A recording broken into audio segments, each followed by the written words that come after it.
ನಾನು ಮತ್ತು ನಿವೇದಿತಾ ಗೌಡ ಇಬ್ರು ಒಂದಾಗಲ್ಲ ಅಂತ ಚಂದನ್ ಶೆಟ್ಟಿ ಅವರು ಮತ್ತೊಮ್ಮೆ ಈ ವಿಚಾರಕ್ಕೆ ಸಂಬಂಧಪಟ್ಟ ಹಾಗೆ ಎದ್ದಿರುವಂತಹ ಪ್ರಶ್ನೆಗೆ ಉತ್ತರಿಸುವಂತಹ ಕೆಲಸವನ್ನ ಮಾಡಿದ್ದಾರೆ. ನಿವೇದಿತಾಗೆ ಕೆಟ್ಟ ಕಮೆಂಟ್ ಮಾಡಬೇಡಿ ಅಂತ ಕೂಡ ಮನವಿಯನ್ನ ಮಾಡಿದ್ದಾರೆ ನಟ ರ್ಯಾಪರ್ ಚಂದನ್ ಶೆಟ್ಟಿ. ಸಿನಿಮಾ ಸೀನ್ನಲ್ಲಿ ನಿವೇದಿತಾ ಭಾವುಕರಾಗಿದ್ರು, ಅದು ಬಿಟ್ರೆ ನಿವೇದಿತಾಗೆ ಪಶ್ಚಾತ್ತಾಪ ಕಾಡ್ತಾ ಇಲ್ಲ. ಸಂಜನಾ ನನ್ನ ಫೋಟೋ ವೈರಲ್ ಆಯಿತು, ಯಾರು ಗಾಸಿಪ್ ಶುರು ಮಾಡಿದ್ರೋ ಅದು ಕೂಡ ನನಗೆ ಗೊತ್ತಿಲ್ಲ ಅಂತ ಆ ವೈರಲ್ ಫೋಟೋ ವಿಷಯವಾಗಿ ಕೂಡ ಅವರು ಮಾತನಾಡಿದ್ದಾರೆ.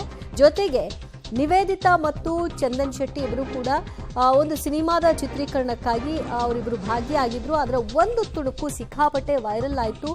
ಅದರಲ್ಲಿ ನಿವೇದಿತಾ ಭಾವುಕರಾಗಿದ್ದ ವಿಚಾರ ಅದು ಪಶ್ಚಾತ್ತಾಪನ ಅನ್ನುವಂತಹ ಪ್ರಶ್ನೆಯೂ ಕೂಡ ಸಾರ್ವಜನಿಕ ವಲಯದಲ್ಲಿ ಚರ್ಚೆಗೀಡಾಗಿತ್ತು.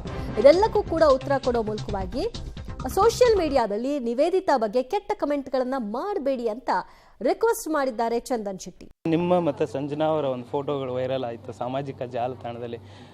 ಚಂದನ್ ಶೆಟ್ಟಿ ಅವರು ಮತ್ತೆ ಮದುವೆ ಆಗ್ತಾ ಇದ್ದಾರೆ ಸಂಜನಾ ಅವರು, ಈ ಥರ ಎಲ್ಲ ವೈರಲ್ ಆಯಿತು. ಅದ್ರ ಬಗ್ಗೆ ಏನು ಹೇಳಕ್ಕೆ? ಏನು ಮಾಡೋಕ್ಕಾಗಲ್ಲ ಸರ್, ಇಟ್ಸ್ ಕಾಮನ್. ಅದು ಯಾರು ಗಾಸಿಪ್ ಸ್ಟಾರ್ಟ್ ಮಾಡಿದ್ರು ಗೊತ್ತಿಲ್ಲ. ಸೊ ಈಗಿನ ಸೋಷಿಯಲ್ ಮೀಡಿಯಾ ಸೊ ಆ ಥರ ಇದೆ ಇವಾಗ, ಏನು ಮಾಡೋಕ್ಕಾಗಲ್ಲ.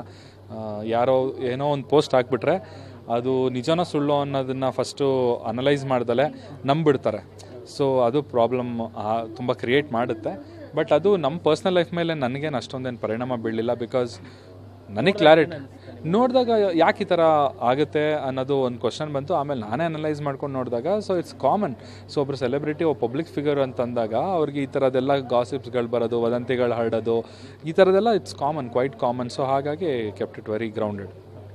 ಇತ್ತೀಚೆಗೆ ಅಂದರೆ ಡಿವೋರ್ಸ್ ಆದ ಬಳಿಕ ನೀವು ಮತ್ತು ನಿವೇದಿತಾ ಅವರು ಒಂದೇ ಸಿನಿಮಾದಲ್ಲಿ ಆ್ಯಕ್ಟ್ ಮಾಡಿದ್ರಿ. ಅವತ್ತು ತುಂಬ ಭಾವುಕತೆಯಲ್ಲಿ ಇದ್ದರು ನಿವೇದಿತಾ ಅವರು, ಏನು ಹೇಳಕ್ಕೆ ಇಷ್ಟಪಡ್ತೀರಾ? ಇಲ್ಲ, ಅವ್ರು ಭಾವುಕತೆಯಲ್ಲಿ ಇದ್ದಿದ್ದು ಅವರೇ ಕ್ಲಾರಿಟಿ ಕೊಟ್ಟಿದ್ದಾರೆ. ಅದು ಸಿನಿಮಾ ಮುಗಿಯೋ ಟೈಮಲ್ಲಿ, ಯಾವುದೋ ಪ್ರಾಜೆಕ್ಟ್ ಮುಗಿಯೋ ಟೈಮಲ್ಲಿ ಅವ್ರಿಗೆ ಬೇಜಾರಾಗುತ್ತೆ, ಅದಕ್ಕೆ ನನಗೆ ಅಳು ಬಂತು ಅಂತ ಅವರೇ ಅವತ್ತು ಪ್ರೆಸ್ ಮೀಟಲ್ಲಿ ಕ್ಲಾರಿಟಿ ಕೊಟ್ಟಿದ್ದಾರೆ. ಸೊ ಹಾಗಾಗಿ ಮೇ ಬಿ ಅವರಿಗೆ ಎಮೋಷನಲಿ ಬೇರೆ ಇನ್ಯಾವ ರೀತಿಯಾದಂಥ ಅಟ್ಯಾಚ್ಮೆಂಟ್ ಇದೆ ಅಂತ ನನಗೇನು ಅನಿಸಿಲ್ಲ. ಇದ್ದಿದ್ರೆ ಅವ್ರು ನನಗೆ ಡೈರೆಕ್ಟಾಗಿ ಕಾಲ್ ಮಾಡಿ ಹೇಳಿರೋರು. ಸೊ ಅವ್ರು ನನಗೆ ಯಾವುದೇ ರೀತಿ ಕಾಲ್ ಮೆಸೇಜಸ್ ಏನೂ ಮಾಡಿಲ್ಲ. ಸೊ ಹಾಗಾಗಿ ಆ ಥರದ್ದೇನಿಲ್ಲ. ಅದು ಯಾಕಂದರೆ ಸಾಕಷ್ಟು ಜನಕ್ಕೆ ಏನಂದರೆ ವೈರಲ್ ಆಯ್ತು ಈ ಮಾತು, ಏನಂದರೆ ನಿವೇದಿತಾ ಅವರಿಗೆ ಪಶ್ಚಾತ್ತಾಪ ಕಾಡ್ತಾ ಇದೆಯಾ ಅನ್ನೋ ಒಂದಿಷ್ಟು ಸೋಷಿಯಲ್ ಮೀಡಿಯಾದಲ್ಲಿ ವೈರಲ್ಗಳಾಗ್ತಾ ಇತ್ತು ಆ ವಿಡಿಯೋ. ಅದಕ್ಕೆ ಇಲ್ಲ, ಅವರೇ ಕ್ಲಾರಿಟಿ ಕೊಟ್ಟಿದ್ದಾರೆ. ಅವ್ರಿಗೆ ಪ್ರಾಜೆಕ್ಟ್ ಮುಗಿಬೇಕಾದ್ರೆ ಬೇಜಾರಾಗುತ್ತೆ, ಸೊ ಅದಕ್ಕೆ ಆ ಥರ ಆಗುತ್ತೆ ಅಂತ ಹೇಳಿದ್ರು. ಸೊ ಅವರಾಗೆ ಕ್ಲಾರಿಟಿ ಕೊಟ್ಟಾದ್ಮೇಲೆ ಸೊ ಅದನ್ನು ಮತ್ತೆ ನಾವು ಕೆತ್ಕಿ ಮಾತಾಡೋದು ಸರಿ ಹೋಗೋದಿಲ್ಲ. ಸೊ ಐ ಡೋಂಟ್ ವಾಂಟ್ ಇದ್ರ ಬಗ್ಗೆ ಇನ್ನೂ ಜಾಸ್ತಿ ಮಾತಾಡೋಕ್ಕೆ ಇಷ್ಟಪಡಲ್ಲ.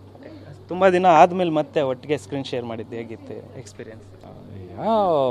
ಚೆನ್ನಾಗಿತ್ತು. ಪ್ರೊಫೆಷನಲಿ ಬಂದು ಕೆಲಸ ಮಾಡಿದ್ವಿ. ಎಮೋಷನಲಿ ಒಂದು ಸ್ವಲ್ಪ ಅಂದರೆ ಇಟ್ ವಾಸ್ ಸ್ವಲ್ಪ ಕಷ್ಟ ಆಗುತ್ತೆ. ಸೊ ಒಂದು ಸ್ವಲ್ಪ ದೂರ ಆದಮೇಲೆ ಮತ್ತೆ ಒಟ್ಟಿಗೆ ಬಂದು ಆ್ಯಕ್ಟಿಂಗ್ ಮಾಡಬೇಕಾದ್ರೆ ಒಂದು ಸ್ವಲ್ಪ ಕಷ್ಟ ಆಗುತ್ತೆ. ಸೊ ಇಟ್ಸ್ ಓಕೆ, ಸಿನಿಮಾಗೋಸ್ಕರ ನಾವು ಮಾಡಲೇಬೇಕಾಗುತ್ತೆ. ಸೊ ಪ್ರೊಫೆಷನಲ್ ಆಗಿ ವಿ ಡಿಡ್ ದಟ್ ಅಷ್ಟೇ. ಸಾಕಷ್ಟು ಅಂದರೆ ನೀವು ಅವರು ದೂರ ಆದಮೇಲೆ ಸುಮಾರು ಜನ ನಿಮ್ಮ ಮತ್ತು ಫಾಲೋವರ್ಸ್ ಇರ್ತಾರಲ್ಲ, ಅವ್ರಿಗೆ ಸಾಕಷ್ಟು ಜನಕ್ಕೆ ಬೇಜಾರಾಗಿತ್ತು. ಬಟ್ ಪರ್ಸ್ನಲ್ ಏನೊಂದು ಕಾರಣ, ಮೇನ್ ರೀಸನ್ ಏನು ಅನ್ನೋದು ಇನ್ನೂ ಜನಕ್ಕೆ ಕ್ಲಾರಿಟಿ ಸಿಕ್ಕಿಲ್ಲ. This is this is totally completely personal ವಿಷಯ. ಇದನ್ನು ಯಾರಿಗೂ ಹೇಳಬೇಕಾಗಿರುವಂಥ ಅವಶ್ಯಕತೆ ಇಲ್ಲ. So I don't want to talk about this. ನೀವು ಮತ್ತು ನಿವೇದಿತಾ ಅವ್ರು ಮತ್ತೆ ಒಂದಾಗ್ತಾರಾ ಅಥವಾ ಏನು ಒಂದಾಗಬೇಕು ಅನ್ನೋದು ಕೂಡ ಕೆಲವರು ಕಮೆಂಟ್ಸ್ ಮಾಡ್ತಾ ಇರ್ತಾರೆ. ನಿಮ್ಮ ವಿಡಿಯೋ ಆಗಲಿ, ನಿವೇದಿತಾ ಅವ್ರ ವಿಡಿಯೋ ಆ ಟೈಮಲ್ಲಿ ಹೇಳ್ತಿರ್ತಾರೆ. ಸೊ ಇದಕ್ಕೇನು ಹೇಳ್ತೀರಾ? ನಾವು ಡಿಸಿಷನ್ ತೊಗೊಂಡಿರೋದು very clear with my decision. ಇದು ನಾನು ಅವತ್ತೂ ಹೇಳಿದ್ದೆ ನಾನು. ಸೊ ಈ ಡಿಸಿಷನ್ ಮಾಡೋದೇನು ಇಟ್ಸ್ ನಾಟ್ ಈಸಿ. ಅಂದರೆ ಮಕ್ಕಳ ಆಟ ಅಲ್ಲ ಇದು. ಸೊ ನಾವು ಒಂದು ಸಮಾಜದಲ್ಲಿ ಬದುಕ್ತಾ ಇದ್ದೀವಿ ಅಂತಂದರೆ ಈ ವಿಚ್ಛೇದನದ ವಿಷಯ ಏನಿದೆ ಅದು ಸಿಂಪಲ್ ಆಗಿರೋದಿಲ್ಲ. 2 ಫ್ಯಾಮಿಲಿಗಳು ಇನ್ವಾಲ್ವ್ ಆಗಿರುತ್ತೆ. ಆ್ಯಂಡ್ ಸಾಕಷ್ಟು ಫ್ಯಾನ್ಸ್ಗಳೆಲ್ಲ ನೋಡ್ತಾ ಇರ್ತಾರೆ, ಪಬ್ಲಿಕ್ ನೋಡ್ತಾ ಇರ್ತಾರೆ. ಸೊ ಅವ್ರ ಮುಂದೆ ನಾವು ಮತ್ತೆ ಬಂದು ನಿಂತ್ಕೋಬೇಕು ಅಂತಂದಾಗ ನಮಗೊಂದು ಲೈಫಲ್ಲಿ ಕ್ಲಾರಿಟಿ ಇರಬೇಕಲ್ವ ಸರ್. ಫಸ್ಟು ನಾವು ಆ ಡಿಸಿಷನ್ ಮಾಡಬೇಕಂದಾಗ ನಮಗೆ ತುಂಬ ಕ್ಲಾರಿಟಿ ಇರಬೇಕು, ಸುಮ್ಮನೆ ಹೋಗಿ ಇದು ಮಾಡ್ದಂಗಲ್ಲ. ಸೊ ಹಾಗಾಗಿ ಅವರ್ ಡಿಸಿಷನ್ ಇಸ್